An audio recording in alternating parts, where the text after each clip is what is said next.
imagine you're very confident that we were going to be visited by super intelligent aliens in, let's say, 10 years or 20 years at the most. Super intelligent. So you think within 20 years yes, we'll have alien in Earth? Well, digital superintelligence will be like an alien. It will be like an alien. Yeah. But my question is, do you think there is other intelligent life outside the Earth? It seems probable, but I think this is one of the great questions in physics and philosophy, is where are the aliens?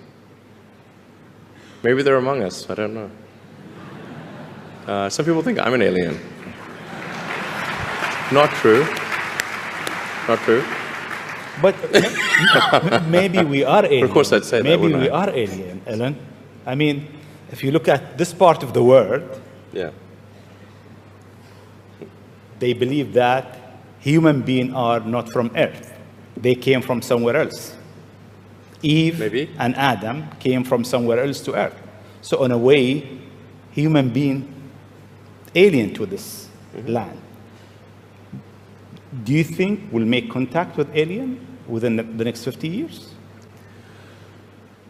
Well, that's a really tough one to say. I mean, if there are super intelligent aliens out there, they're probably already observing us. That would seem quite likely, and we just are not smart enough to realize it. But I can do some back-of-the-envelope calculations, and any advanced alien civilization that was at all interested in populating the galaxy, even without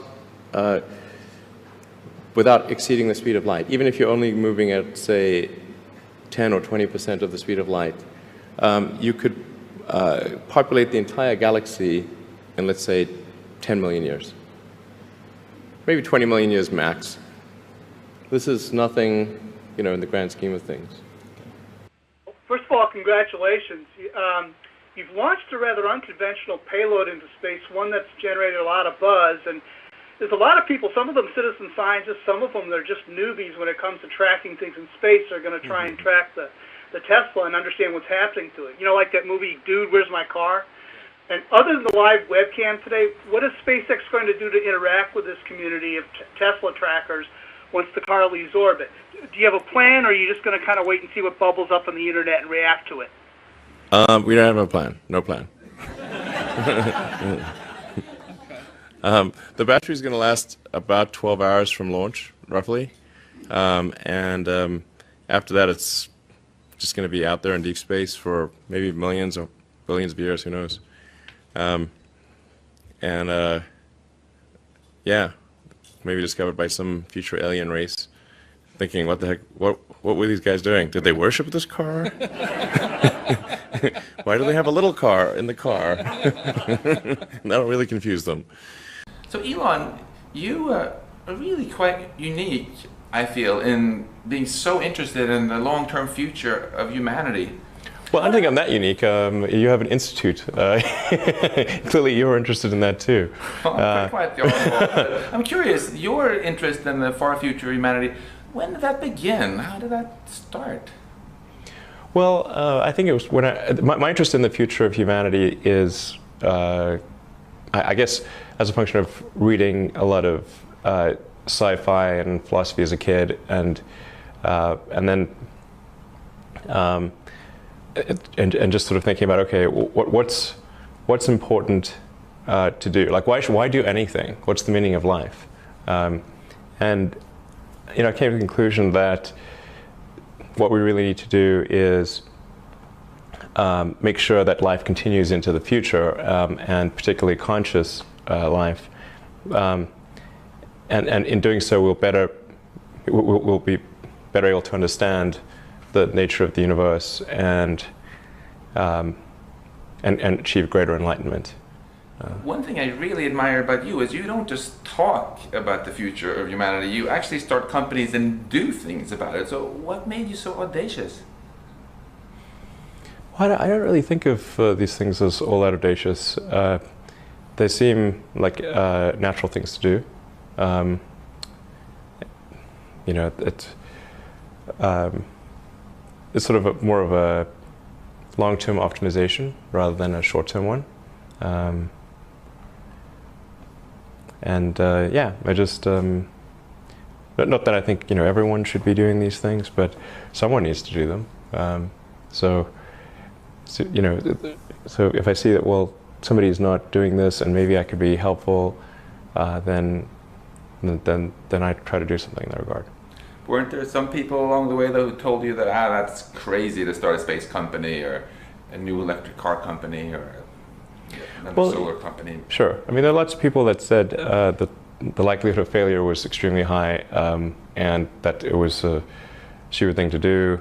And when I started SpaceX, one of my closest friends got a compilation of rocket failures and made me watch the whole thing. And there were lots of people that tried to talk me out of it.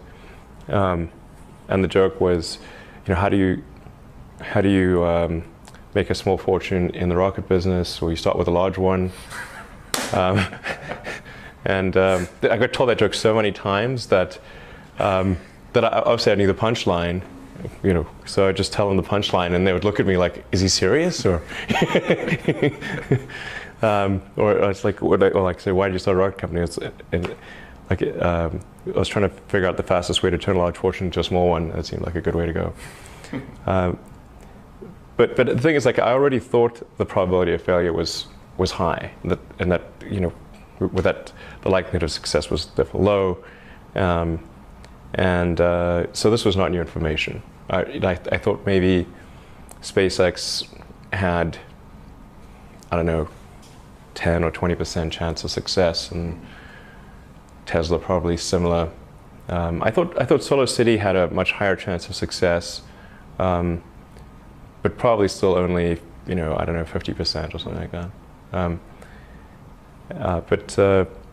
Yeah, I mean, for the longest time, I mean, SpaceX and Tesla almost didn't survive. I mean, it came very close to perishing as companies.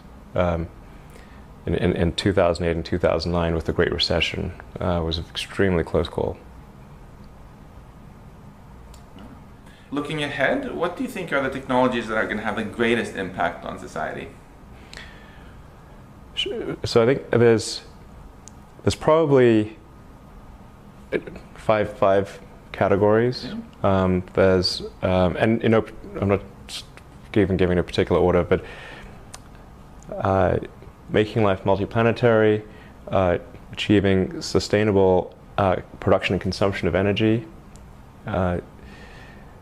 obviously the internet as a whole. I mean, the continued growth of the internet, and then potentially, if we do this, reprogramming human genetics, and the fifth one would be artificial intelligence. So, you know, working on the kind of the first three, but not the last two. I think, you know, the last two I think have the greatest potential to be a double-edged sword. So when you call artificial intelligence a double-edged sword, can you talk a bit about the positive edge first? What do you see as the greatest benefits we can get from AI? Well, the greatest benefits from AI would probably be in eliminating drudgery. So, like in terms of or tasks that are mentally boring, not interesting. There's arguably breakthroughs in areas that are currently beyond human intelligence, or at least for now beyond human intelligence. I think we could probably solve them in the long term, such as you know, the classic sort of curing cancer and addressing diseases of aging, Alzheimer's, and all these things. So there's, you know, insert, you know, various like intractable problems to human intelligence, currently what seem to be intractable problems, and then if you had something that was way smarter, it could solve those problems. And turning to negative edge, right?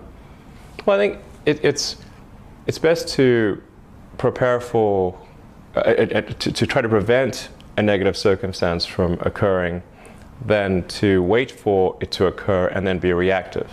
So, and this is a case where the potential, the range of negative outcomes, some of them are quite severe. So it's not clear whether we'd be able to recover from some of these negative outcomes. In fact, some of the, certainly you can construct scenarios where recovery of human civilization does not occur.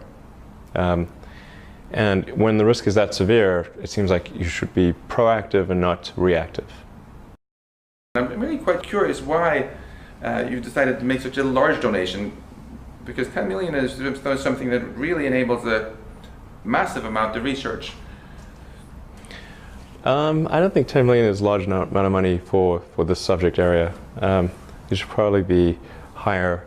But the, you know, there should be probably some much larger amount of money applied to AI safety in multiple ways.